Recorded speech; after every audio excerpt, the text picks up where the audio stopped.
গাজীপুরে ৫ ব্যবসা প্রতিষ্ঠানে আগুন। শনিবার গভীর রাতে এক অগ্নিকাণ্ডে একটি ড্রাইভিং স্কুল ও ইঞ্জিনিয়ারিং ওয়ার্কশপ সহ ৫টি ব্যবসা প্রতিষ্ঠান পুড়ে গেছে।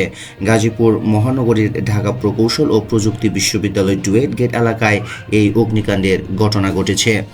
এলাকাবাসী জানায়, শনিবার মধ্যরাতে শাহরিয়ারের একটি টিন শেড কাপড়ের দোকান থেকে আগুনের ওই সূত্রপাত ঘটে। পরে তা মুহূর্তেই নিয়ন্ত্রণের বাইরে চলে যায় এবং পাশে থাকা Hriday engineering workshop, RS driving school, Pankaj ফার্নিচারের কারখানা এবং আলামিন স্যানিটারি গোদামঘরে আগুন ছড়িয়ে যায়। স্থানীয় ফায়ার সার্ভিসে খবর দিয়ে এলাকাবাসী আগুন নেভানোর চেষ্টা করেন। আগুন একটি ওয়ার্কশপ ও ড্রাইভিং স্কুল সহ 4টি ব্যবসা প্রতিষ্ঠান ও মালামাল পুড়ে গেছে। জয়দেবপুর ফায়ার সার্ভিসের senior station officer Mohammad Abdus Samad বলেন, খবর পেয়ে ফায়ার সার্ভিসের জয়দেবপুর স্টেশন থেকে 2টি ইউনিট কর্মীরা ঘটনাস্থলে যায় এবং প্রায় আধা ঘন্টা চেষ্টার পর আগুন নিয়ন্ত্রণে আসে।